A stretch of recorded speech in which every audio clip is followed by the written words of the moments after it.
अस्सलाम वालेकुम। अल्हम्दुलिल्लाह हमारे फ़ील्ड वर्क जो है वो शुरू हो चुका है। तो नेक्स्ट ईयर के हवाले से काफ़ी टीचर्स जो हैं वो परेशान थे। तो मैंने सोचा जितना मुझे पता है इसके बारे में आप लोगों की हेल्प कर सकूं।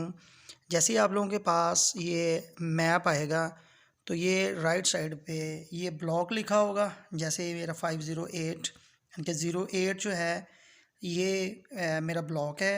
ये सारी डिटेल इधर लिखी होती है। ऐसे ही आप नीचे जाएं तो ये लेजेंड लिखा हुआ है। ये चीज़ें ज़्यादा अहम है समझने के लिए। अर्बन एरिया जो है ये ग्रीन है, ज़्यादा डार्क। चार्ज बाउंड्री और सर्कल बाउंड्री जो है वो येलो होगी। और ब्लॉक ये सबसे अहम है, ये डार्क रेड होगा। जैसे ये आप लोग देख रहे हैं इस तरह का कलर होगा।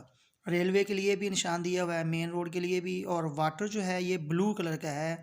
ये अभी आप लोग देख सकते हैं, अब सही आ रही है। और लोकेशन जो है वो डॉट आ रहा होगा।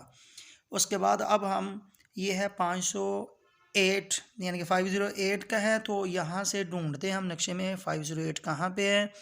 तो ये देखें ये है 508। अब हम देखेंगे कि इसकी बाउंड्री क्या है। तो ब्लॉक की जो बाउंड्री होती है मैंने बताया है अभी, वो होती है रेड, डार्क रेड। तो ये अगर आप लोग देखें यहाँ से, ये देखें यहाँ से शुरू हो रहा है और ये नीचे को आ रहा है। ये ज़्यादा डार्क जो है, ये लाइट डार्क जो है ये स्ट्रीट हैं, गलियाँ जो हैं। तो यहाँ से ये रेलवे लाइन है और ये रेलवे लाइन से होती हुई यहाँ से ये देखें साथ साथ ये येलो जो है ये सर्कल एरिया है, यानी कि सर्कल एंड हो रहा है। यहाँ से फिर ये ऐसे जाके और यहाँ से ये अगला ब्लॉक शुरू हो जा रहा है। यहाँ से ये रेड जो है ये लाइन शो कर रही है कि ये 508 में ये गलियाँ हैं, बताया आपको। यहाँ से फिर ये देखें यहाँ पे येलो आ गया है, इसका मतलब है ये इस सर्कल में नहीं है।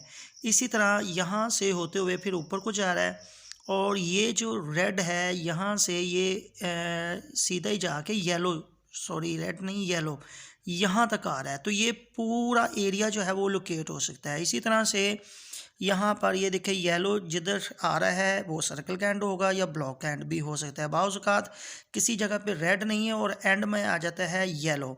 जैसे ये आपके सामने आ रहा है 203, तो इसका रेड जो है ये ऐसे होता हुआ यहाँ पर आ रहा है, तो यहाँ से भी एंड हो रहा है। उम्मीद है ये वीडियो आपके लिए फ़ायदेमंद होगी और अगर कोई प्रॉब्लम है तो वो इंशाल्लाह हल हो जाएगी।